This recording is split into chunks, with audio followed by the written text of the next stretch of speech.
Time and only for a limited time, Prince's estate is opening to the public. Fans will see up close Paisley Park, where he lived and worked. What if everything you thought you knew about Prince was only the surface?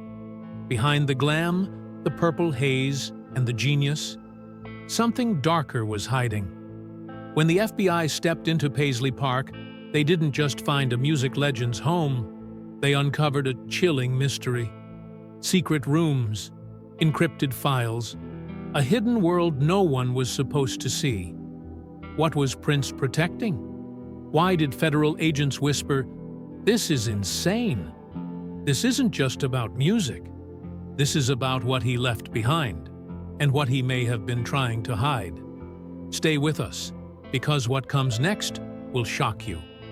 Prince was born in Minneapolis, Minnesota, on June 7, 1958. He grew up surrounded by music. His mother, Mattie, was a jazz singer, and his father, John Nelson, was a pianist and songwriter. A child prodigy, Prince wrote his first song at the age of 7. But his childhood wasn't easy. His parents divorced when he was just 10, and he bounced between homes, relatives, and different households, never quite finding stability. Yet music was always there. By high school, Prince was not only an athlete, playing football, basketball, and baseball, but also honing his talent at the Minnesota Dance Theater. In 1976, Prince began recording demo tapes. Local producer Chris Moon introduced him to businessman Owen Husney, who helped him secure a record deal with Warner Brothers. His debut album, For You, released in 1978, was a statement of complete creative control. He wrote, arranged, and played every instrument himself. But this was just the beginning. The release of his self-titled album Prince in 1979 included hits like I Wanna Be Your Lover, propelling him into the spotlight. Then came Dirty Mind in 1980, pushing boundaries with sexual themes and raw production. His 1981 performance on Saturday Night Live cemented his reputation as a live performer. But it was 1984 that changed everything. With the release of Purple Rain, a semi-autobiographical film, and its legendary soundtrack, Prince became a global phenomenon. The album stayed at the top of the Billboard charts for 24 weeks and won him an Oscar for Best Original Song Score. Prince sold over 100 million albums worldwide. He held simultaneous #1 spots for album, single, and film, a feat never achieved before.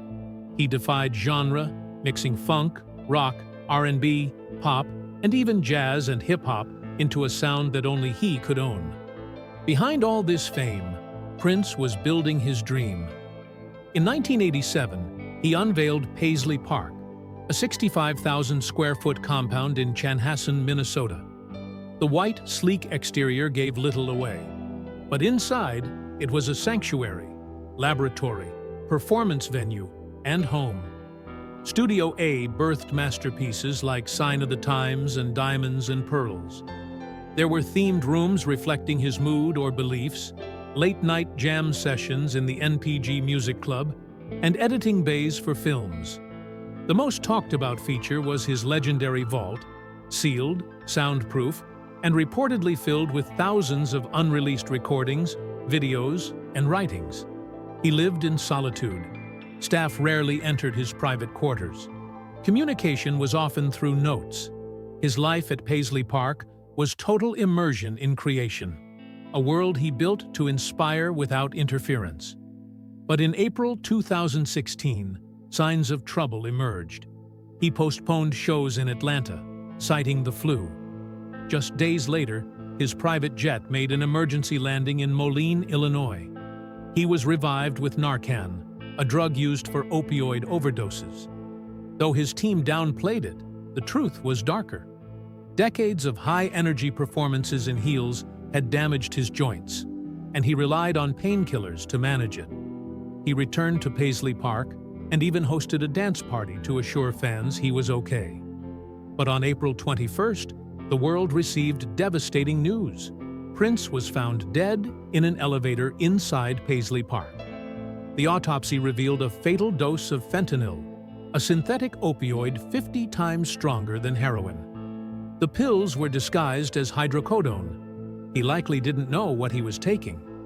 The world mourned, but behind closed doors, a mystery began to unfold.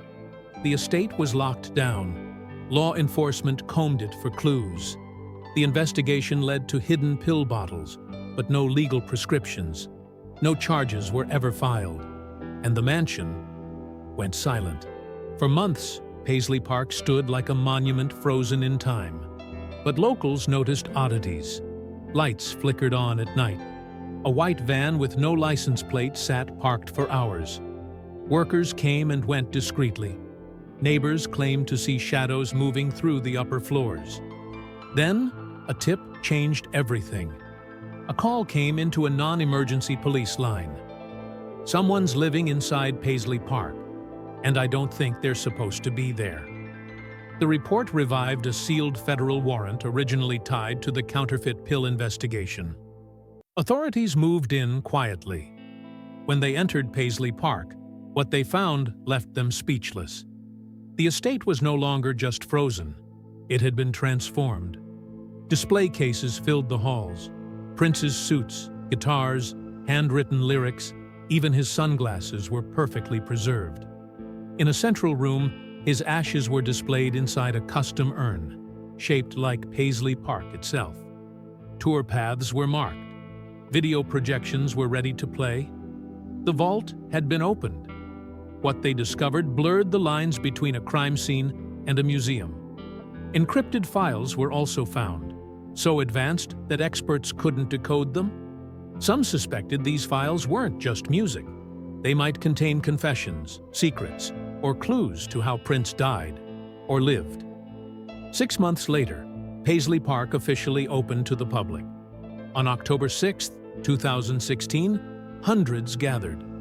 Inside, everything was preserved as if Prince had just stepped out. Studio A, the NPG Club, the Costume Vault, even his cafeteria. Visitors walked the same halls Prince did, peered into his creative mind, and stood before his urn. For many, it felt like Prince had planned it all before his death. But behind the scenes, the legal battle raged. Prince had no will. The estate, once estimated at $82 million, was revalued by the IRS at $163 million. It took nearly 6 years of litigation to reach a settlement. Eventually, control was split between his music company Primary Wave and 3 surviving heirs. Still, questions lingered. Would Prince have wanted this? He was famously private. Yet, he believed in legacy. Was Paisley Park meant to become a museum? Or was its transformation a silent takeover? He owned 12 properties in Minnesota, a Purple House in Minneapolis, and even leased a Bel Air mansion once owned by Carlos Boozer, transforming it completely, only to restore it by the lease's end. His car collection was legendary, featuring models like the BMW 850i, Cadillac XLR, Lincoln Town Car, and Plymouth Prowler.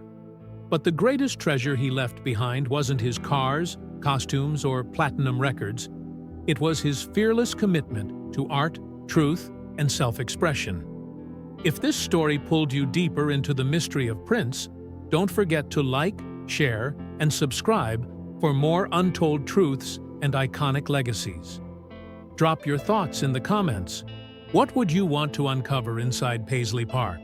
The journey doesn't end here. See you in the next one. Thanks for watching.